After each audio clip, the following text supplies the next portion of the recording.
Bismillahirrahmanirrahim. Alhamdulillah. Wassalatu wassalamu ala Rasulillah Sayyidina Muhammadin an-Nabiyil Karim wa ala alihi wa sahbihi ajma'in.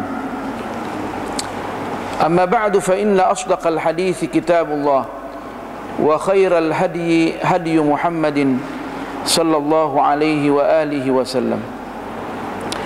Wa syarrul umuri muhdatsatuha wa kullu muhdatsatin bid'ah wa kullu bid'atin dhalalatun wa kullu dhalalatin finnar atau kama qala sallallahu alaihi wa alihi wasallam.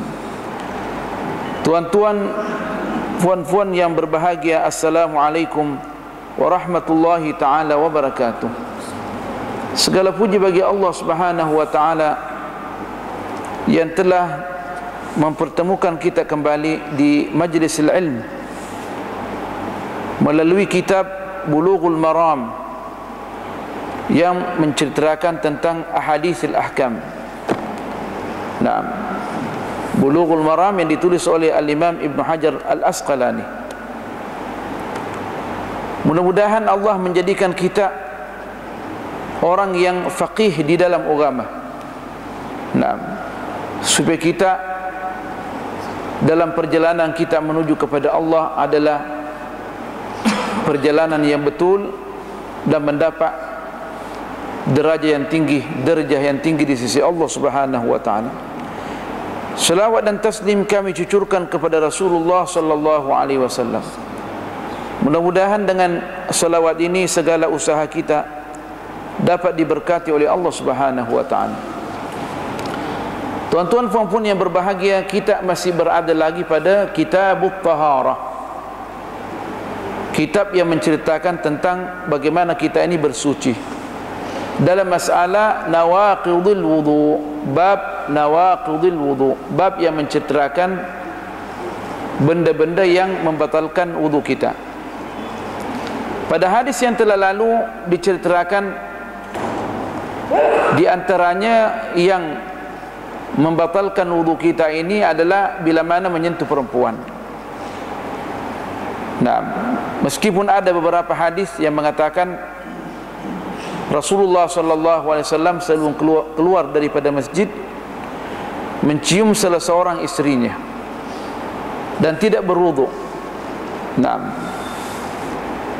berdasarkan hadis ini Al-Imam Ahmad bin Hanbal mengambil kesimpulan bagi orang yang menyentuh perempuan syahwatnya boleh dikuasai, tak bergerak syahwatnya, maka wudunya batal. Lain daripada kita ni. Naam, Al-Imam Syafi'i mengambil daripada aula mastumun nisa dalam Al-Quran. Aula mastumun nisa berarti bacaannya mengikut Al-Imam Syafi'i, aula mastumun nisa, atau engkau menyentuh perempuan. Sama ada syahwat ada atau tidak ada syahwat, mengikut mazhab yang al-jadid, yang baru sewaktu di Mesir, adalah membatalkan wudu. Lain daripada al-Imam Abu Hanifah, au lamastumun nisa, atau engkau lamastumun nisa, maksudnya lamastum ay jama'tumun nisa, atau engkau bersetubuh dengan perempuan. Jadi kita pada pelajaran yang telah lalu kita mengatakan di antara pandangan Al-Imam Abu Hanifah yaitu wudu kita boleh batal bila mana air mani keluar. Yang tepatnya adalah bila mana kita ini bersetubuh dengan istri kita, sama ada keluar air mani atau tidak keluar air mani, maka membatalkan wudu berdasarkan au lamastumun nisa au jama'tumun nisa, pandangan al-Imam Abu Hanifah. Tetapi al-Imam Syafi'i mentafsirkan au lamastumun nisa ay au lamastumun nisa, atau engkau menyentuh perempuan. Saya rasa itu jelas tiga pandangan yang asas, yang mana para alim ulama berbeza pandangan kalau menyentuh perempuan apakah membatalkan wudu atau tidak. Kita dalam mazhab Syafi'i adalah membatalkan. Kesimpulannya sama ada syahwat bergerak atau syahwat tidak bergerak. Tentunya Kalau syahwat bergerak ini mengikut artinya pengalaman orang-orang yang dekat dengan Allah atau siapa saja. Bila mana syahwat bergerak biasanya khusyuk tidak ada tu. Ya kan? Khusyuk tidak ada. Nah, kecuali orang tu dia orang hebat sangat, sentuh perempuan tak ada masalah, ya kan? Macam Rasulullah sallallahu alaihi wasallam, itu lain perkara. Nah, siapalah yang macam Rasulullah sallallahu alaihi wasallam. Tapi ini boleh lagi kita analisis secara mendalam bila mana kita berada dalam beberapa masalah, situasi dan kondisi seperti kita naik haji, dan itu pembahasannya artinya akan datang insya-Allah taala. Nah, pada malam ini kita akan membacakan hadis nombor 66. Jauh sudah kita ni, 66 sudah. Nah, ini alim besar sudah orang yang menghafal hadis yang daripada awal sampai 65. 40 insya-Allah masuk syurga. Nah, ini 66 sudah. Allahu akbar. Nah, hadis 66 ini masih lagi menceritakan tentang benda-benda yang membatalkan wudu. Daripada seorang sahabat namanya Talq bin Ali radhiyallahu anhu qala. Tapi di sini dengan syighah wa an Talq bin Ali radhiyallahu anhu qala. Talq bin Ali, mudah-mudahan Allah meridai beliau. Apa kata beliau? Qala rajulun masastu zakari. Naam. Tapi di sini dimatakan masistu, semestinya masastu, masasa yamsasu, masastu yamassu. Naam. Naam. Di sini boleh katakan juga katanya masistu atau masastu zakari. Naam. Aku menyentuh saya punya zakar. Kalau Brunei zakar juga. Tak boleh sembunyikan tu. Dalam bahasa hukum, dalam Islam mana boleh dikiaskan tu. Aku menyentuh senjata aku, lebih berat lagi, ya kan? Jadi lebih bilang zakar sekalian, tidak ada takwil. Kerana dalam bahasa fikih ini tak boleh kita takwil-takwilkan, mesti tepat-tepat. Sehingga orang mengatakan kalau malu menerangkan, tak payah jadi ustaz, ya kan? Malu menerangkan, ini orang nak ketahui di mana sebenarnya tempatnya. Akhirnya orang pusing, di mana nih? Ustaz berkias-kias nih, bahasa tinggi sangat, tak boleh. Masastu zakari, aku menyentuh saya punya zakar. Termasuklah juga perempuan. Naam. Au qala ar-rajulu yamassu zakarahu fi sholati. Atau dikata, dia menceritakan seseorang yang menyentuh dia punya zakar di dalam sembahyang. Alaihi wudu, wajib enggak dia berwudu balik? Faqala an-nabiy sallallahu alaihi wasallam la. Mudah-mudahan yang mendengarkan di sini jangan keluar dulu, sebab ada yang akan menguatkan lagi. Sangat berbahaya nanti salah dengar nanti kan. Kalau di rekaman ini alhamdulillah ada. Nah, qala ar-rajulu yamassu dzakarahu fi sholati alaihi alwudu, dia menyentuh dia punya zakar dalam sembahyang atau di luar sembahyang dia ada wudu. Wajib enggak dia mengulang wudu dia? Faqala an-nabiy sallallahu alaihi wasallam, lalu Rasulullah sallallahu menjawab, la, tak perlu. Innama huwa bad'atun minka, atau bid'atun minka. Tapi sini yang sudah ditahqiqkan, innama huwa bad'atun minka, karena zakar itu sebahagian daripada engkau. Maksudnya tak perlu. Akhrajahul khamsah. Akhrajahul khamsah ini, hadis ini diriwayatkan oleh Al-Imam Ahmad dalam dia punya musnad jilid 4 halaman 23, wa Abu Daud dalam dia punya sunan nombor hadis 182, At-Tirmidzi 185, An-Nasai 165, Ibnu Majah 493. Ibnu Hibban pun meriwayatkan dalam dia punya sahih jilid 3 402. Ad-Darqutni pun meriwayatkan juga banyaknya, jilid 149. Apa kata Imam Hibban? Wa sahhahahu Ibnu Hibban. Hadis ini dianggap sahih mengikut Al-Imam Ibnu Hibban. Wa qala Ibnu al-Madini huwa ahsanu min hadisi Busrah. Ini merupakan hadis yang lebih baik daripada yang diriwayatkan oleh Busrah yang akan datang, meskipun hadis ini dianggap hadis lemah mengikut Al-Imam Syafi'i. yang akan datang ni.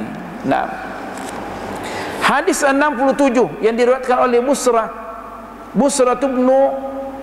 Busratu bintu Safwanah, wa an Busrata binti Safwan radhiyallahu anha. Apa dikata beliau ni? Seorang perempuan sahabiyah. Anna Rasulullah sallallahu alaihi wasallam man massa zakarahu falyatawadda. Barang siapa yang menyentuh dia punya zakar, hendaklah dia berwuduk, laki-laki atau perempuan.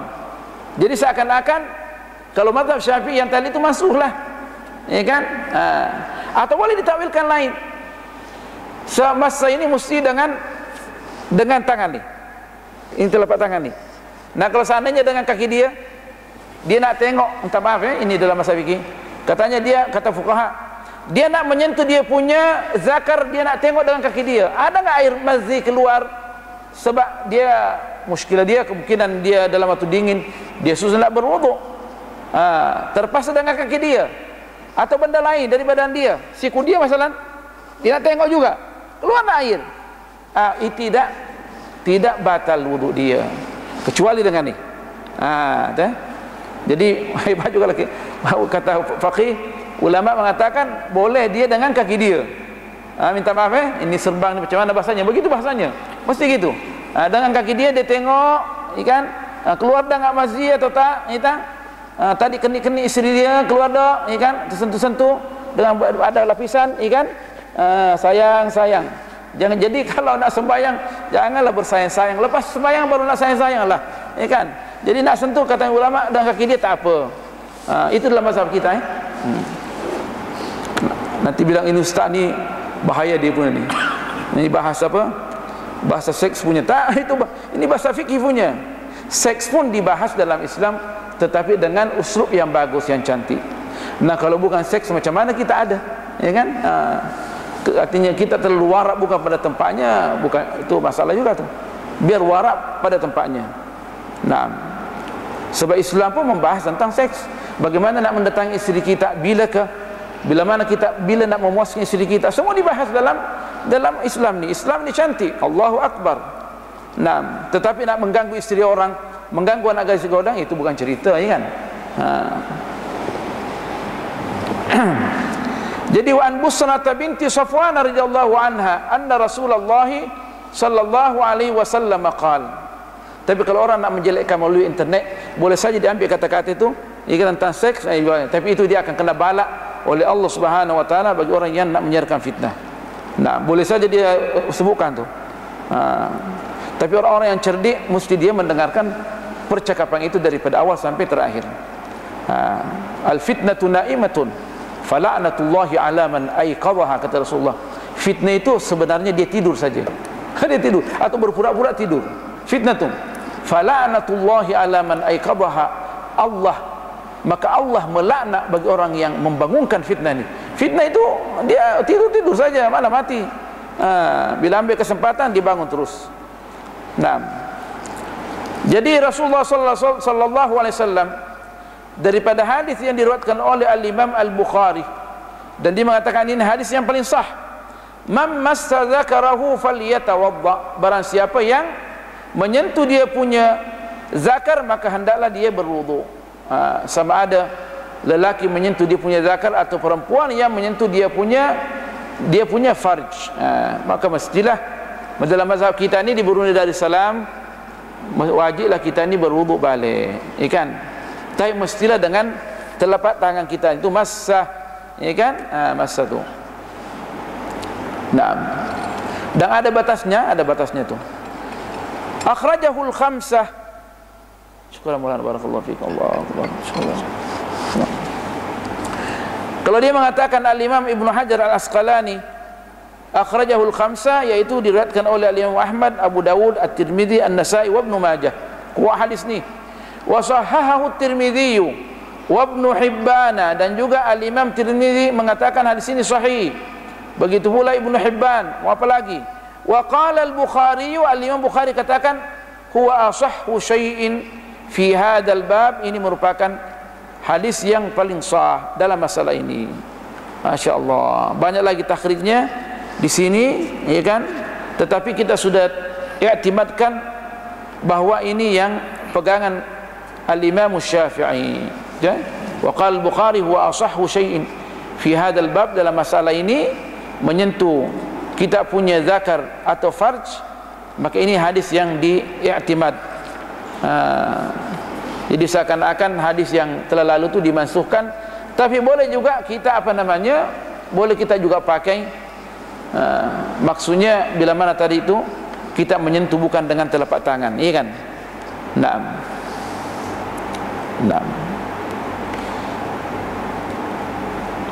Tapi di sini ada dia punya penyelesaian. Dikatakan al-haditsani sahihani. Kedua-duanya adalah sahih. Macam mana kita nak menggunakan dua hadis ni? Kalau seandainya kita tak mau mengatakan dimansuh. Dia kata haditsu talqin yadullu ala anna massa zakari la yanqudhu al-wudu'a wa qad allalahu biqaulihi inna ma huwa bad'atun minkah. Nah, hadis yang telah lalu tadi itu dia mengatakan barang siapa yang menyentuh dia punya zakar termasuklah al-farj, maka wudunya tidak batal, alasannya dia sebahagian daripada kita ni. Naam. Bagaimana nak mengatasi? Dia kata pertama, annahu yanqudul wudu' idza massahu min ghairi ha'il. Seorang ahli mengatakan wudunya batal bila mana dia menyentuhnya tanpa dengan alas, tanpa ada kain. Bolehlah pakai sarung tangan, ni kan? Apa salahnya? Pakai sarung tangan nak tengok ada enggak mazi tak ada, ni kan? Ada keluar dah, ni kan?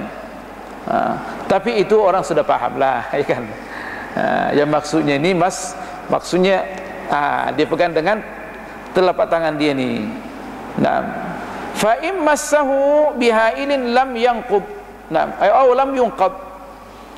Bila mana dia menyentuh dengan ada dia punya perantara, kain ke, kos tangan ke, maka dia wudunya tidak batal. Naam. Itu dia nak mengatakan, boleh ditakbirkanlah. Tapi secara apa namanya? Secara rasionya, bagi orang yang menyentuh zakarnya tanpa melalui telapak tangan, dia pakai sarung tangan ke apa, itu orang sudah paham semua, iya kan? Jadi tak usah diperpanjang. Kita dalam mazhab Syafi'i kita memakai hadis yang kedua, yaitu bila mana sentuh maka batallah wudu kita ni, iya kan? Maksudnya sentuh dengan telapak tangan. Yang paling bagus sentuh dengan telapak tangan. Selain daripada itu insya-Allah tak ada masalah. Nak siku ke, tengok siku, kaki ke, ya kan? Tak ada masalah. Nah, ugam ini masya-Allah mudah, tapi jangan dipermudah-mudah. Itu Syekh Bihaqi, berbagi saya punya bahasa Brunei. Nah, jangan dipermudah-mudah. Tuh, banyak juga saya belajar bahasa Melayu itu Syekh Bihaqi. Hadis 68. 6. Supaya jangan lupa. Hadis yang diriwayatkan oleh Sayyidatuna Aisyah, ibu kita ni, wa an Aisyah radhiyallahu anha anna Rasulullah sallallahu alaihi wasallam qala. Dalam satu hadis ni minta supaya ada perhatian sikit, nanti salah paham kan. Sebab sebelum datang penjelasan sangat berbahaya. Apa Rasulullah SAW katakan? Man asabahu qai'un, barang siapa yang muntah sungguh ni, muntah-muntah maksudnya, au ru'afun, atau keluar daripada hidungnya darah. Apa tu bahasanya tu? Keluar darah dari hidung dia. Naam. Au qalasun, dia keluar air, penuh hidung dia, bukan muntah, air saya kan, biasa kan? Au mazyun, atau keluar mazi dia, falyansarif falyatawadda, maka hendaklah dia berhenti sembahyang dan berwudu. Thumma liyabni ala salatihi, kemudian dia sambung sembahyang dia. Maksudnya tak perlu dibatalkan rakaat-rakaat yang telah lalu, langsung saja dia sambung. Yasta'nif wala yabni, kan? Nah, thumma liyabni ala salatihi, maksudnya ini yabni ala salatihi wala yu'id, la yu'id. Maksudnya dia yasta'nif, yabni yani yasta'nif. Itu pandangan yang Syafi'i yang telah lama, pandangan mazhab yang al-qadim. Kita akan jelaskan nanti ya. Jangan kita ini tergesa-gesa. Wa huwa fi dzalika la yatakallam, selama dia dalam hal itu dia tak bercakap. Ya kan? Dia kentuk ke apa ke? Ya kan? Itu sampai ada pandangan tapi ini semua dibatalkan oleh mazhab Syafi'i al-Jadid. Naam. Tapi ada yang mengatakan au la yuhdis, berarti kan itu termasuk. Tapi ini dijelaskan yang 4 dulu nih. Man asabahu qai'un aw ru'afun aw qalasun aw madhyun falyansarif falyatawadda thumma liyabni ala salatihi. Kemudian dia sambung sembahyang dia. Tak usah ulang daripada awal. Selama dia tak bercakap, kerana bercakap ini membatalkan sembahyang dia. So dianggap wudunya saja yang batal. Tapi kita dalam mazhab Syafi'i tak ada masalah, ikan. Tak ada masalah. Artinya dalam mazhab Syafi'i ini kita jelaskan sini ikhtilaful ulama. Dikatakan sini bila mana muntah dan yang air keluar tu dan darah itu tak membatalkan wudu kita dalam mazhab Syafi'i. Naam. Dikatakan di sini ikhtalafal ulama'u fil khariji an-najis min ghairi sabilaini ghairi al-bauli wal ghaiti. Naam, para ahli ulama berbeza pandangan pada apa yang najis yang keluar daripada selain daripada tempat air besar dan air kecil itu. Ya. Selama bukan air besar dan air kecil itu. Apa namanya? Bahasa apanya? Bahasa Bruneinya? Tai'a dan kencing. Minta maaf, saya terpaksa sebutkan. Naam. Wa dzalikal qalqai wad dami was-sadidi wa nahwiha. Seperti muntah dan darah dan nanah atau yang serupa dengan itu. Bila mana keluar hal, apakah dia membatalkan wudu atau tidak membatalkan wudu? Al-Imam Malik wa Syafi'i mengatakan selama hal itu keluar bukan melalui tempat tu, ya kan? Bukan tempat, artinya tempat kita ad-dubur atau al-qubul, ya kan? Az-zakar yani, maka itu tidak la yanqudul wudu walau kathura, tak membatalkan wudu meskipun banyak. Jadi mazhab kita tak ada masalah. Bersihkan muntah sembahyang, ya. Atau dalam sembahyang pun, sebab itu ada kisahnya banyak tu. Ada kisahnya dalam orang berperang dipanah dia tetap sembahyang. Jadi mazhab al-Imam Malik wa Syafi'i, benda yang keluar tu darah yang keluar meskipun banyak, muntah tidak membatalkan wudu kita. Nah, Al-Imam Al-Baghawi mengatakan huwa qawlu aktsaris sahabati wat tabi'in. Itu pandangan kebanyakan sahabat dan tabi'in. Al-Imam An-Nawawi, salah seorang pembesar mazhab Syafi'i, yang mana bila mana dia mengatakan sesuatu maka mesti dipegang pandangan dia. Huwa qawlu, dia kata lam yathbut qattu anna an-nabiy sallallahu alaihi wasallam aujaba al-wudu'a min dzalik. Tidak sabit sama sekali Rasulullah sallallahu alaihi wasallam mewajibkan wudu bila mana terjadi hal itu seperti orang muntah atau keluar darah daripada hidung atau air yang memenuhi kita punya mulut ni, ya kan? Jadi dalam mazhab kita tak ada masalah. Tapi kenapa dibaca hadis ni? Untuk memperkenalkan bahawa ini hadis ini ada sabit, tetapi tidak diamalkan dia punya hukum dia. Ya kan, tidak diamalkan dalam mazhab kita. Tidak diamalkan mazhab kita sebab Al-Imam An-Nawawi mengatakan tak sabit. Ya, tak sabit. Jadi menjadi dia fakta sejarah saja. Berkat. Kerana disebutkan di sini Rasulullah sallallahu alaihi wasallam berkat. Nah. Tetapi kalau seandainya pandangan lain mengatakan demikian, dia punya data. Kita jangan mengamuk. Bertentangan dengan kita punya mazhab, jangan mengamuk. Ya kan? Itu pandai-pandai tu. Pandai-pandai nak bergaul dengan orang. Nah, jangan langsung mengingkari orang. Apalagi yang menulis ni Al-Imam Ibnu Hajar Asqalani, pakar hadis dalam mazhab Syafi'i. Disebutkan ni. Jadi kita mesti pandai-pandai. Tetapi kita sambung. Akhrajahu Ibnu Majah. Al-Imam Ibnu Majah meriwayatkan hadis ini. Apa kata Imam Ahmad dan yang selainnya? Wa dha'afahu Ahmad wa ghairuhu. Al-Imam Ahmad menganggap hadis ini hadis dhaif. Tidak diamalkan dalam masalah hukum. Naam. Tetapi dalam masalah fadailil amal boleh enggak diamalkan? Ya, kalau nak berwudu alangkah baiknya. Tapi jangan mengatakan wudunya orang batal, ya kan? Kalau ragu-ragu sebab benda itu benda dari dalam, benda dianggap kemungkinan bercampur dengan najis, kalau ragu-ragu sebaiknya pergi wudulah. ya kan? Pergi wudu lah. Tapi bagaimana orang yang di padang pasir susah nak berwudu? Kalau kita di Asia, Masya Allah, satu drum ada. Macam mana kira-kira? Jadi tengoklah, ada orang sedikit keluar dari mulut dia sudah jijik, ya kan? Nah, tak ada, sebaiknya berwudu. Menurut saya lah, untuk mengamalkan hadis ini, anggaplah dia sebagai fadailil a'mal, berkaitan dengan fadail amal sebagai hadis dhaif. Nah, pergi berwudu balik. Nah, pergi berwudu balik. Katakan au madhyun falyansarif falyatawadda. Tentunya madhi ini adalah sesuatu, artinya kotoran, ini kan? Dia merupakan kotoran. Madhyu, kan? Dia dianggap tu dia kotor, kecuali mani adalah bersih. Nah, tapi kalau kita ini mau menggunakan hadis ini, jadikanlah dia sebagai hadis yang berkaitan dengan fadail amal. Kalau saya pergi wudu, kenapa? Karena kita punya khusyuk sudah hilang. Syahwat bergerak sendiri, masih tak keluar, sudah habis kita punya konsentrasi, ya kan? Hilang konsentrasi, sebaiknya kita berwudu. Sebab kita dalam sembahyang, bila mana konsentrasi hilang, macam mana kira-kira? Macam-macam pikiran, macam-macam pikiran kita ni. So dalam sembahyang ini yang asal usul adalah khusyuk. Kalaulah dalam satu hadis, bila mana makanan malam sudah disiapkan, maka jangan sembahyang Isya.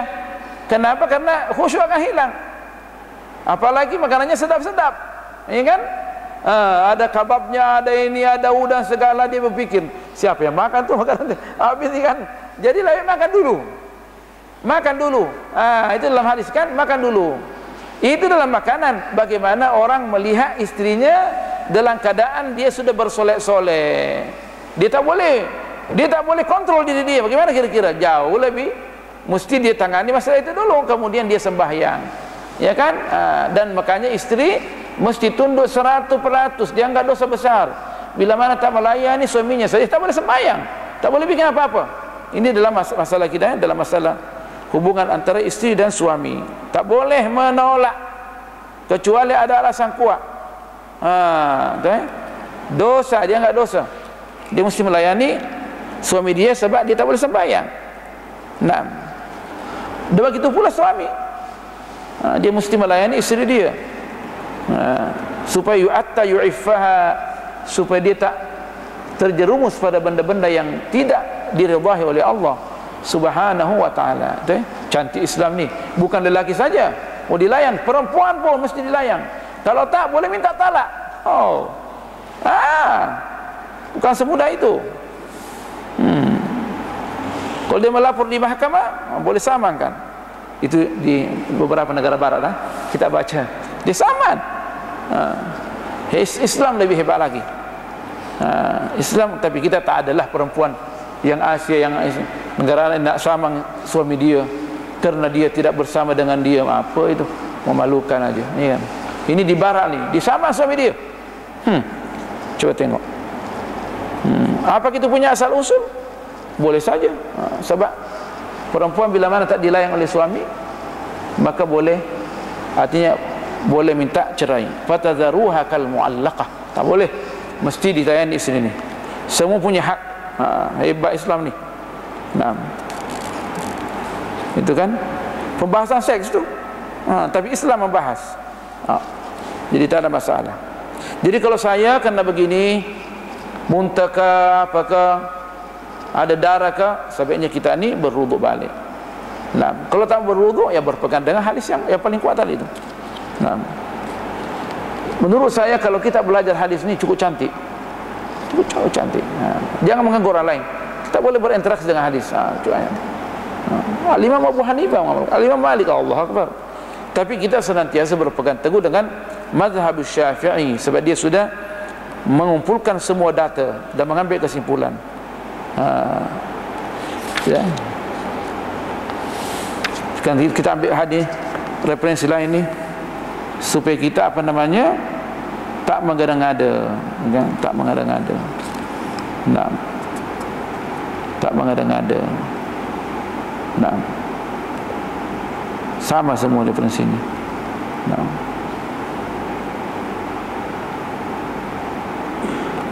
Jadi yang tadi itu bila mana dia keluar dia punya muntah atau darah dia atau apa saja dari mulut, maka dia apa namanya, maka batallah wudu, maka tak batal wudu dia kecuali kalau dia hendak memperbaharui. Nah, tapi dikatakan di sini mengikut pandangan yang ditulis oleh, mengikut kita yang ditulis oleh Al-Habib Muhammad Al-Habib Alawi Al-Maliki dan yang lainnya tu, dikatakan kalau seandainya mazyi itu keluar, maka majoriti ulama mengatakan adalah batal wudu, kan? Jadi kita ambil itu hadis tu. Jadi kita dalam masalah qaid, muntah darah daripada hidung atau apa yang saja keluar selain daripada tempat tu dia keluar, maka dia tidak membatalkan wudu. Mazhab lain mengatakan batal, itu mereka punya urusan. Tapi kita di Brunei ini mazhab Syafi'i, bila mana kita muntah, ada darah, ada air keluar dari mulut, maka itu tidak membatalkan wudu. Tapi kalau nak berwudu, alangkah baiknya. Itu menurut saya lah, menggunakan hadis yang pertama. Nah, bagaimana mazyi? Ikut majoriti ulama adalah sebaiknya kita ni adalah dia batal. Kita mazhab kita batal. Sebab dia keluar dari tempat tu. Keluar dari tempat tu. Bila mana keluar mazyi, ya kan? Tengok ada mazyi keluar saja, berarti batal wudu dia. Pergi berwuduklah, ya kan? Jangan bilang ini hadis juga ni. Berapa banyak ni? Syekh Mahdali baca kitab tu dia tak tahu bahawa Syekh Mahdali sudah baca juga hadis yang kedua. Macam mana kira-kira tu? Ini sudah dibaca ni, la ilaha illallah. Dia tak melihat bahawa hadis ini dianggap hadis lemah oleh Imam Ahmad. Man asabahu qai'un aw ru'afun aw qalasun aw madhyun falyatawadda thumma liyabni ala salatihi wa huwa la yatakallam. Barang siapa yang muntah ataukah dia keluar darah daripada hidung dia, air keluar di mulut, atau madhi dia keluar, falyatawadda, ikan itu dia tu, falyatawadda, maka hendaklah dia berwudu, ikan. Tsumma liyabni ala salati wa huwa la yatakallam, kemudian dia menyambung sembahyang dia selama dia tidak bercakap lagi, ikan. Kita mengatakan yang selain daripada madhi itu adalah tidak membatalkan wudu. Adapun madhi mengikut jumhur ulama, majoriti ulama adalah membatalkan wudu. Ada sepakat membatalkan wudu. Al-madhi itu adalah membatalkan wudu. Nah, saya ulang-ulang lagi dalam kamera ini, madhi itu membatalkan wudu. Nah, habis hadis yang berapa tadi itu? Hadis 70. Hadis 68 harus selesai. 68. Kemudian hadis 69. Hadis 69 ini diriwayatkan oleh Jabir bin Samurah wa an Jabir bin Samurah radhiyallahu anhu anna rajulan sa'ala an-nabiy sallallahu alaihi wasallam atawadda'u min luhumil ghanami. Apakah saya berwudu? Seorang lelaki menanya Rasulullah sallallahu alaihi wasallam, apakah haruskah saya berwudu karena sudah makan daging kambing? Daging kambing kan panas. Qala in syi'ta. Rasulullah menjawab, kalau hendak berwudu, silahkan. Qala atawadda'u min luhumil ibli. Taib, kalau saya makan daging unta, berat lagi ni, apakah saya mesti berwudu? Qala na'am. Bila mana makan daging unta, maka wajiblah, dalam hadis inilah wajiblah kita ini berwudu balik. Akhrajahu Muslim. Hadis ini diriwayatkan oleh Imam Muslim. Tetapi mengikut al-Imam Syafi'i, hadis ini sudah dimansukh. Kita punya mazhab hadis ini tak dipakai. Sudah dimansukh. Hukum dia barang siapa yang makan daging unta tak ada masalah. Dianggap pada pertamanya, kenapa dia suruh berwudu? Karena dia punya kekuatan dia tu, dia punya minyak dia tu kuat tu. Kuat kan, dia orang jadi super power. Nah, kalau makan unta ni, jadi sebaiknya dia, semestinya dia berwudu dalam hadis ni. Hadis akhrajah Muslim. Tetapi al-Imam Syafi'i menganggap hadis ini mansukh. Tidak boleh dipakai. Seandainya orang makan unta di sini, tak ada masalah. Tetapi kalau dia nak menggunakan juga hadis ini supaya dia boleh menggunakan dua-dua, hadis yang membolehkan dan hadis yang tak membolehkan, sebaiknya lah dia berwuduklah, ya kan? Berwuduklah, ya kan? Berwuduklah. Jadi hadis 69 selesai, yang berkaitan dengan orang yang makan daging unta. Hadis sahih ini menurut Muslim. Hadis sahih, akhrajahu Muslimun. Tetapi kita dalam mazhab Syafi'i dianggap hadis ini mansukh. Mansukh. Naam. Jadi yang makan unta tu tak ada masalah. Tetapi kalau dia nak berwudu, alangkah baiknya. So dia boleh mengumpulkan dua hadis, ya kan? Alangkah baiknya. Hadis 70. Naam. Hadis 70. Wa an Abi Hurairah radhiyallahu anhu qala, daripada Abi Hurairah, beliau berkata, qala Nabi sallallahu alaihi wasallam, man ghassala mayyitan falyaghtasil. Dalam hadis ini menggunakan mayyitan. Sebenarnya hadis yang paling tepat mayyitan, dengan disukun dia punya ya, bukan mayyitan. Kalau mayyitan orang yang akan mati, kalau mayyitan orang yang sudah mati sungguh. Jadi hadis yang diriwayatkan oleh Al-Imam Sayyiduna Abu Hurairah radhiyallahu anhu daripada Rasulullah sallallahu alaihi wasallam dikata, man ghassala mayyitan falyaghtasil. Di sini mayyitan. Mayyitan orang yang akan mati. Mayyitan yang sudah mati sungguh. Jadi yang tepatnya mayyitan falyaghtasil. Barang siapa yang memandikan mayit, mayit kalau bahasa Melayu ada mayit, maka hendaklah dia mandi. Hendaklah dia mandi, balik rumah mandi. Nah, wa man hamalahu, barang siapa yang bawa saja, falyatawadda, maka hendaklah dia berwudu. Akhrajahu al-Imam Ahmad.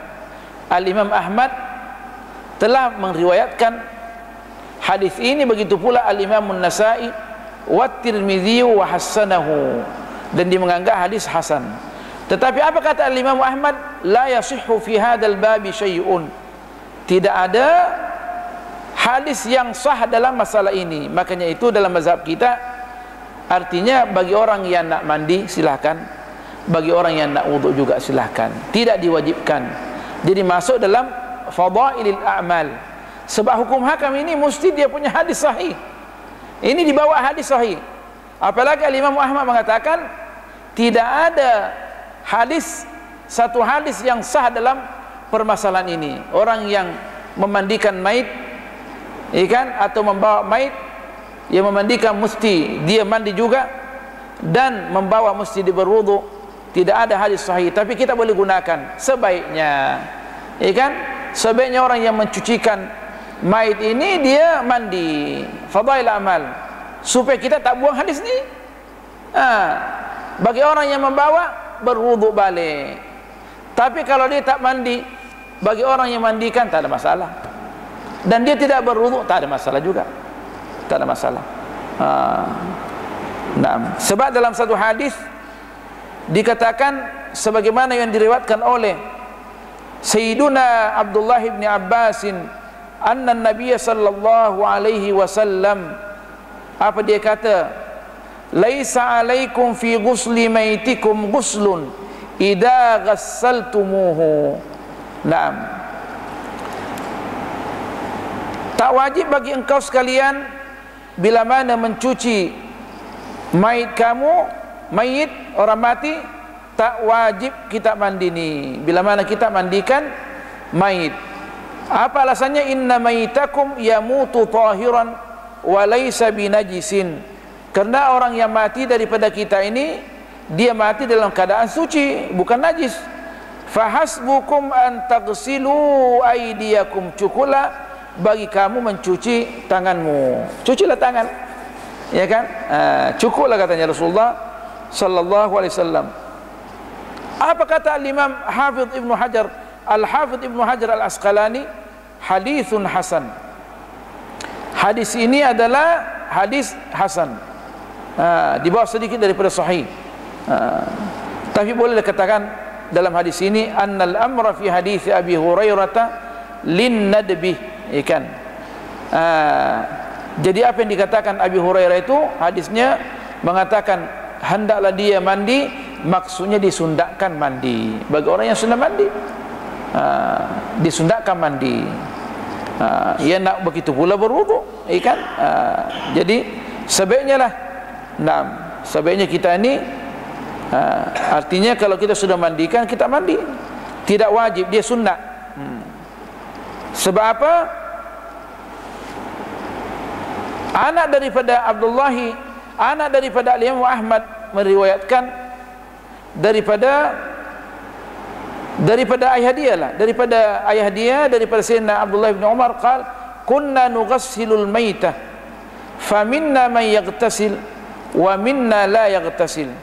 Dulu di zaman kita, maksudnya di zaman sahabat ni, kami memandikan, bila mana memandikan mayit, maka di antara kami ada yang mandi dan juga ada yang tidak mandi. Maksudnya siapa yang nak mandi silakan, siapa yang tidak mandi ya silakan juga. Tapi tentunya supaya kita ni legah perasaan kita, ya kan, ini daripada mayit ni, baunya ya kapur baru ada lagi, kita sebaiknya mandilah, ya kan. Percikan-percikan dia, ya kan. Tentunya manusia yang bersih, dia kadang dia jijik, jadi sebaiknya mandilah, ya kan. Sebaiknya mandilah. Apalagi ada bau-bau lagi bekas daripada air yang kena mayit itu kan lain baunya. Takkan dia tidak apa namanya, takkan dia nak tinggalkan bau tu. Saya dulu pernah mengangkat mayit di Mesir. Saya punya guru saya meninggal dunia. Di Mesir ni perkuburannya disimpan gitu saja, macam rumah di bawah. Ada dia punya tangga ke bawah tu, angkat, disimpan saja mayit tu sampai hancur. Ada yang hancur, ada yang simpan saja gitu. Kalau kita sini di bawah tanah, jadi diangkat dia punya batu, dia punya pintu tu, kemudian masuk di bawah situ, ya kan. Jadi boleh tengok mayit yang lama, yang mana yang runtuh lagi. Saya masuk di dalam tu, di kubur tu, angkat tosya saya, Al-Habib Ujail, guru saya yang saya sayang. Balik di rumah tu, Masya Allah, rumah saya, pelik saya tu beberapa hari baunya, Masya Allah, sedangkan sudah mandi, masih masuk di dalam, di rumah, ya kan. Berhari-hari bau tu, bau mayit ada di rumah. Berhari-hari, sudah dibuang baju tu, ya, berhari-hari. Jadi yang nak, sebaiknya orang mandilah. Pasal itu bau lain kan. Kalau kita balik dari memandikan mayit tu, kita saja di situ dulu, dekat kawan yang pernah meninggal dunia, balik di rumah tu bau tu ada, ya kan. Tapi ini juga tergantung kepada sampai di mana orang tu dia dekat dengan Allah Subhanahu Wa Taala. Tok guru saya wangi dia punya wangi dia punya mayit dia, seangkat wangi. Tapi waktu masuk di kubur tu, Allahu Akbar, saya masuk di bawah, tengok tu, tengoklah mayat-mayat lama tu, maka campurlah menyerang kita ni. Tapi adapun beliau, Allah yarham, Masya Allah, baunya wangi, Masya Allah. Tok Syekh kita tu, Al-Habib Abdul Hadi Al-Ujail. Mudah-mudahan apa yang kami sampaikan dapat memberikan manfaat, insyaallah taala. Subhanakallah bihamdik, nasyhadu an la ilaha illa anta, nastaghfiruka wa natubu ilaik. Bismillahirrahmanirrahim. Wal 'asr innal insana lafi khusr illa alladziina aamanu wa 'amilus shalihat wa tawassaw bil haqqi wa tawassaw bis sabr. Bismillahirrahmanirrahim. Alhamdulillah wassalatu wassalamu ala Rasulillah sayyidina Muhammadin an-nabiyil karim wa ala alihi wa sahbihi ajma'in. Allahumma 'allimna ma yanfa'una wa zidna 'ilma, faqihna fid din wa 'allimna ta'wil, wa habibna ilal muslimin, waj'al lana lisana sidqin fil alamin. Wa sallallahu ala sayyidina Muhammad walhamdulillahi rabbil alamin. Wassalamu alaikum warahmatullahi taala wabarakatuh.